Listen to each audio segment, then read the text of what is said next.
स्वाहा इदं बृहते दन्नम ॐ नमसं च स्वाहा इदं वणमासाय दन्नमः। और देखो पतिलोकम गमेयम, हे परमेश्वर मैं उस परिवार में मंगलमयी कल्याणमयी सबके लिए प्रिय बन करके पहुँचे। याद रखो, कोई व्यक्ति जब घर में पधारता है तो उसके व्यवहार से सब लोग अनुभव करते हैं कि ये परिवार के लिए कैसा है। अगर उसका व्यवहार सब अच्छा है तो सब लोग कहते हैं बड़ी मंगलमयी है, कल्याणमयी है, बहुत प्यारी है। और अगर व्यवहार अच्छा नहीं है तो सब लोग अन्य अनुभव करते हैं। इसलिए आपने कहा कि शिवा अरिष्टा पतिलोकम गमेयम, मैं उस परिवार में कल्याणमयी होकर पहुँचूँ जिससे सभी लोग। देखो ब्याह बरातों में देखा होगा तुमने, कुछ रिश्तेदार ऐसे आते हैं कि जो आपके हाथ से काम छीनते हैं, और कुछ ऐसे होते हैं कि हमारे मुंह तक कोई गिलास लाए तब हम घूट पिए पानी का। क्या तो जो इस तरह के होते हैं सब लोग उनको याद करते हैं, भाई बहुत सहयोगी आदमी, बहुत हेल्पिंग नेचर है कि नहीं। तो हम भी दूसरों के काम, देखो आदमी वही होता है जो दूसरों के काम आए। अपने लिए तो इसलिए भी जो जी लेते हैं, दूसरों के काम आने वाला व्यक्ति ही याद रखते। ये समुदाय अगर न जलें तो अमन हो जाएगा। ऐसे ही जो व्यक्ति अपने को खपाएगा नहीं वो परिवार नहीं चला सकता। अपने को खपाना पड़ता है तब परिवार चलता है। इसलिए आप कहा मैं शिवा अरिष्टा पतिलोकम गमेयम, ठीक, मैं उस परिवार में ऐसी पहुँचूँ कि सारे लोग मेरी तारीफ करें। और ये बात होती है, बेटी जो होती है दो परिवारों का सेतु होती है। सेतु का क्या अर्थ होता है?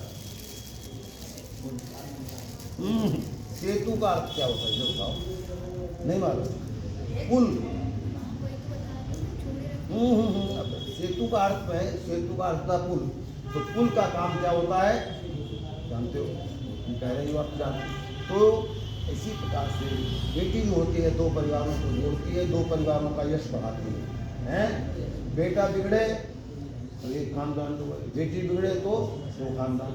इसलिए बेटी का जो यहाँ पर बताया जाता है वो इसीलिए वो इस प्रकार की होकर पहुँचे जिससे परिवार में सब तारीफ करें। तो चलिए आप दोनों जने आहुति देंगे। आप चम्मच उठाइए, आप इसमें से लेकर इस तरह से स्वाहा, ठीक, प्रत्येक स्वाहा पर आहुति डालेंगे। आकाश में सारे क्या हैं? देवता। ये सारे देवताओं से हमारा जीवन चलता है, इनकी अनुकूलता हमारे प्रति बनी रहे, इसलिए इनको भी यहाँ पर स्मरण करते हैं। ओम मंगलभूतानामते गृह्णामि ते सौभगत्वाय हस्तम मयापत्या जड़दृष्टि यथा स। बैठ जाओ। कार्तिकेय जी, आपने इस मंत्र से कहा है कि ते सौभगत्वाय हस्तम गृह्णामि, मैं तुम्हारे सौभाग्य के लिए तुम्हारा हाथ पकड़ता हूँ, है ना। देखो सब जानते हैं कि पत्नी वो पति से पत्नी का सौभाग्य होता है और पत्नी से पति का सौभाग्य होता है, नहीं मालूम? कहते नहीं बिन घर नहीं घर भूत का डेरा। अगर गृहिणी न हो तो घर क्या होता है? भूतों का डेरा कहलाता है। गृहिणी गृहमुच्यते, गृहिणी को घर कहते हैं, दीवारों को घर नहीं कहते हैं, याद रखो। इसलिए कहा है कि दोनों एक दूसरे के पूरक हैं। और याद रखो बेटा, ममेय मस्तु पोष्या, इस मंत्र के द्वारा आपने ये भी संकेत किया है कि आज से तुम्हारे पालन पोषण की मैं जिम्मेदारी लेता हूँ। प्रत्येक बेटी का पिता जब अपनी बेटी के लिए कोई वर देखने चलता है तो सबसे पहले देखता है कि वो कुछ कमाता धमाता है कि नहीं, फिर दूसरे नंबर पर देखता है कोई दुर्व्यसनी तो नहीं है, तीसरे नंबर देखता है कहीं रोगी तो नहीं है, समझे कि नहीं। तो कुछ चीज़ों को देखता है और देखने के बाद मन भर जाता है तब अपनी बेटी का हाथ उसके हाथ में देता है और ये कहते हुए कि बेटे आज मैं अपनी जिम्मेदारी तुम्हारे हाथों में सौंपता हूँ। तो आपने उनका हाथ पकड़कर कहा कि ममे वस्तु पोष्या, आज से मैं तुम्हारे पालन पोषण की। देखो ये अपने पिता के घर से अब तुम्हारे घर जाएंगे तो निश्चित रूप से तुम्हारा सारा जो है दायित्व इनका तुम्हारे ऊपर, तुम्हारे कंधों पर आता है कि नहीं आता है। तो देखो कुछ कमाता धमाता आदमी ही तो ये काम कर पाएगा, है कि नहीं। जो कमाता धमाता है निकम्मा निकल रहा है उसको कोई ब्याह करता ही नहीं पहली बात, और अगर हो भी जाए तो फिर वो परेशानी रहती है। तो आपने कहा ममेय मस्तु पोष्या, आज से मैं तुम्हारे पालन पोषण की जिम्मेदारी लेता हूँ।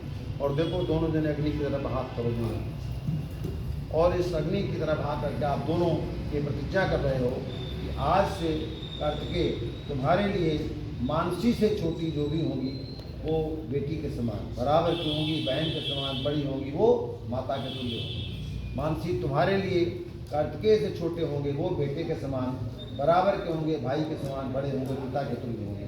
ये रिश्ता केवल तुम दोनों के लिए अग्नि को साक्षी करके आपने ये स्वीकार किया है, मन में परमात्मा को साक्षी करके, क्योंकि परमात्मा तो व्यापक है, तुम्हारे मन में भी है हमारे मन में भी है।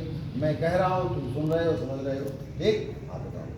तो आप दोनों ने कहा है कि हम किसी प्रकार का भी मन में जुड़ाव न रखते, कोई छुपाव न रखते हुए, देखो इसमें जो विधियाँ की जाती हैं उन विधियों का तात्पर्य केवल यही होता है, इनके माध्यम से आपको समझा दिया जाएगा। देखो जब कंगन बांधते हैं ना तो ये बताते हैं कि बेटा ये जो जितना नून तेल राई चार नमक मिर्च है, आप सभी चीज़ों से वास्ता पड़ेगा, इन चीज़ों को भी ध्यान रखना अपनी ज़िंदगी में, इनकी उपेक्षा मत करना, कभी भी किसी चीज़ की जरूरत पड़ सकती है। इसलिए उनको सुरक्षित रखने के लिए गांठ बांध देते हैं यहाँ पर हैं। अच्छा कंगन बांधते हैं, फिर कंगन बाद में खोलते भी हैं, उस समय भी यही बात कहते हैं खोलते समय, लड़की भी यही बात कहती है जब खोलती है। तो देखो आज जैसे कंगन हमने खोल दिया, सपाट धागा है, ऐसे ही हमारे तुम्हारे बीच में भी किसी प्रकार की कोई बात नहीं, सवाल नहीं हमारी, अगर कोई बात है तो खुल कर एक दूसरे के सामने पूरी किताबी तरह से है, हमारे बीच कोई भेद ना, ठीक? तो ये सारी चीज़ें यहाँ पर इसी रूप बताई जाती हैं। तो आपने भी यहाँ प्रतिज्ञा करके कहा है कि हम दोनों इस प्रकार मिलकर रहेंगे जैसे दो स्थानों का पानी, ठीक? कोई भी आज के बाद में कुछ भी कार्य करेंगे तो परस्पर सहमति से करेंगे, कहीं आना हो, जाना हो, लाना हो, ले जाना हो, खरीदना हो, बेचना हो, कुछ भी कार्य हो, क्या करेंगे? सहमति, ठीक? अब दोनों खड़े हो जाओ। ओम आरोह इमम अश्मानम, ये जो अश्मा हमारे पत्थर है ना, देखो बेटा यहाँ पर कोई चीज़ रख सकते थे, स्टील रख लेते, तांबा रख लेते, पीतल रख लेते, लेकिन ये सब चीज़ें धातुएं जितनी है ना मिट्टी में रह जाएं कुछ दिनों सब मिट्टी बन जाती है, लेकिन पत्थर ही रहता है। 2000 वर्ष बाद भी खोदोगे तो भी पत्थर ही मिलता है। तो इसलिए पत्थर को यहाँ पर अचल और अटल रहने के लिए एक प्रतीक रूप में यहाँ प्रयोग किया जाता है। तो आपने कहा है कि देखो आरोह इमम अश्मानम, अश्मे में तुम स्थिर हो, तुम भी पत्थर की तरह पर्वत की तरह से अचल और अटल होगी, किसी प्रकार कोई भी कोई कष्ट कोई परेशानी आती है हम दोनों उसको मिल करके, ठीक है, इस भावना के साथ आपने पत्थर को पैर रखवाया। हम लोग तुमने 3 आहुतियाँ दी, 3 प्रार्थना की। पहली प्रार्थना में कहा है हे परमेश्वर आज मैं अपनी पितृ गृह से तो अलग होती हूँ और पति गृह से कभी अलग होती हूँ। दूसरी प्रार्थना की है कि मेरा पति दीर्घ जीवी लंबी आयु वाला हो और मेरे पितृ परिवार के भाई बंधु हैं वो सदा फले रहें। और तीसरे में कहा है कि हम दोनों का स्नेह, हम दोनों का प्रेम कभी न हो, कम न हो, उत्तरोत्तर निरंतर बढ़ता रहे। इस भावना के साथ तुमने 3 आहुतियाँ दी हैं। अब तुम 3 तुम आगे चलोगे, ये पीछे पीछे। ओम तुभ्यं अग्रे भगवान सूर्यो नक्षत्राग्नि प्रजया सह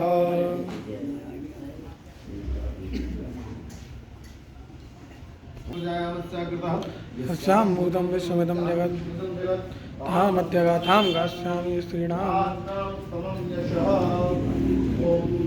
ओम सरस्वती बृहस्पति वादिनीवती यां त्वा विष्णुमुद प्रजायां रक्षाकृतं यां भूतं श्याम विष्णुनंद जगत् के खड़े हो जाओ। फिर उसी पतंजलि बनाओ। ओम भगाय स्वाहा, 1 चम्मच भर के घी डालो। हाँ तुम डालो। स्वाहा इदं प्रजापतये इदं, बस चम्मच रख दो। अब तुम आगे आगे चलोगे।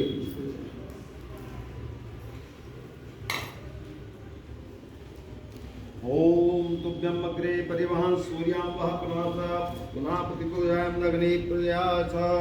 ओम सरस्वती बृहस्पति वादिनीवती यां त्वा विष्णुमुद प्रजायां अस्याकृतं यस्यां भूतं समस्यां विश्वमिदं जगत् तां मध्यगा। 4 5 6 और ये 7, ठीक? आपको 7 कदम चलना है वहाँ से यहाँ तक। कितने? पहले आमतौर पर क्या होता है, लेफ्ट देन राइट, यहाँ पर राइट देन लेफ्ट। पहले आप सीधा बढ़ा देंगे फिर बायां मिला देंगे, उससे आगे नहीं, फिर बढ़ाएंगे फिर मिलाएंगे, एक एक ढेर तक। बोलिए ओम बोलिए पहले ओम ईशे एक पदी भव। देखो ईश कहते हैं अन्न आदि भोग्य पदार्थ। घर में अगर खाने पीने को ना हो, कहते नहीं घर में भोग्य पदार्थ में खाने पीने के लिए, तो बिना कहते हैं भूखा आदमी निस्तेज होता है। जब तक उसे भोग नहीं मिलता, खाने को नहीं मिलता, तब तक कुछ कर नहीं सकता। इसलिए कहा है घर में हमारे भोग्य पदार्थों की कमी न हो, इसके लिए पहला कदम। तो ये कहती है कि हम आपके प्रत्येक शुभ संकल्प में आपका साथ निभाएंगे, इसके लिए पहला कदम बढ़ाइए। ठीक, मिलाओ। हाँ, मिलाने के लिए कहा है, आगे बढ़ाएं। राइट इज राइट, और सीधी भाषा में जिसकी लाठी उसकी भैंस है कि नहीं। इसलिए कहा कि हम शक्तिशाली बनकर जिएंगे, इसके लिए दूसरा कदम बढ़ाएंगे। फिर वही बात, पहला बढ़ाइए, दूसरी तक पहला। हाँ बस वो मिलाओ। फिर बोलिए ओम राय पोषाय त्रिपदी नम। देखो राय कहते हैं धन को, ऐश्वर्य को। बिना पैसे के कोई काम नहीं चलता। इस इकोनॉमिक के एज में, इस अर्थ प्रधान युग में बिना पैसे के सब बिल्कुल बेकार है। टका धर्मा टका कर्मा टका ही परमम पदम, यस्य गृह टका नास्ती हा टका टका टका है। आदमी देखता रह जाता, सारी योजनाएं खेल जाती है, मन की मन में रह जाती है आदमी। इसलिए कहा है धन की प्राप्ति और उसका उचित विनियोग करने के लिए हम एक दूसरे का साथ निभाएंगे। चलिए फिर बोलिए ओम मयो भवाय चतुष्पदी भव। देखो कर्त के कोई व्यक्ति शादी करे चाहे ब्रह्मचारी रहे, इसलिए जिसको जो अच्छा लगता है, सुख पाने के लिए ही आदमी ये कदम उठाता है। ठीक है, तो आपने गृहस्थ बन के दूसरे चरण में प्रवेश करने के लिए आपने ये कदम उठाया। तो कहा है कि हम जीवन में धन आदि कमाएं तो धन से सुख पाने के लिए, धन को इकट्ठा करने के लिए। मधुमक्खी इकट्ठा करती है, फिर उसको खा पाती है क्या? नहीं। तो उस ऐसे धन से कोई फायदा नहीं कि जिसको हम स्वाद ही नहीं ले पाए, फायदा क्या हो। इसलिए कहा है धन की प्राप्ति और उसका उचित विनियोग करने के लिए हम चौथा कदम बढ़ाते हैं। बताइए फिर बोलिए ओम प्रजाभ्य पंचपदी। देखो प्रजा का अर्थ होता संतान। जिन हमारे बुजुर्गों ने ये परंपरा आप तक पहुंचाई है, अब इस परंपरा को आप दोनों मिलकर आगे बढ़ाएंगे। इसके लिए एक दूसरे का सहयोग चाहिए, तो 5 कदम बढ़ाइए। फिर बोलिए ओम ऋतुभ्य षटपदी भव। देखो ऋतुएं कितनी होती है बेटा? नहीं मालूम, तुम्हें मालूम नहीं? बाहर की ऐसी हवा लगी, घर का भी आनंद भूल रहे, हम अपने घर के सब चीजें भूल रहे हैं। ऋतुएं होती 6, बसंत ग्रीष्म वर्षा शरद हेमंत शिशिर। कहते ये सारी ऋतुओं में, जैसे सारी ऋतुएं हमारे वातावरण को खुशगवार बनाती हैं, मनमोहक बनाती हैं, सुंदर बनाती हैं, ऐसे हम दोनों भी अपने व्यवहारों से एक दूसरे को सदा खुश रखेंगे, परिवार को खुश रखेंगे, समाज को खुश रखेंगे। छठा कदम बढ़ाइए। फिर बोलिए ओम सखे सप्तपदी भव। देखो बेटा सखा का अर्थ होता है दोस्त। आप जानते हैं ना, जितने भी रिश्ते हैं, माता पिता भाई बहन गुरु आचार्य, सबसे करीबी रिश्ता दोस्ती का होता है। आदमी बहुत कुछ भाई बहन से माता पिता छुपा लेता है, दोस्तों से।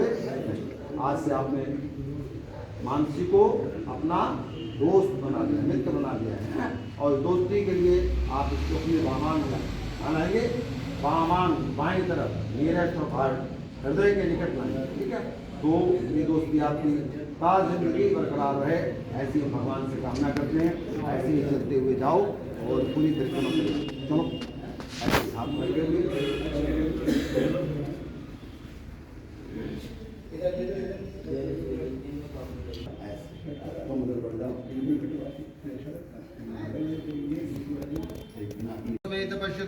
सौभाग्यमस्य दत्ता यथा सदम विपरेतना। ताली तो बजा दो। सौभाग्यमस्य दत्ता यथा सदम विपरेतना। 2 बार हो गई, 3 बार 3 हो गई।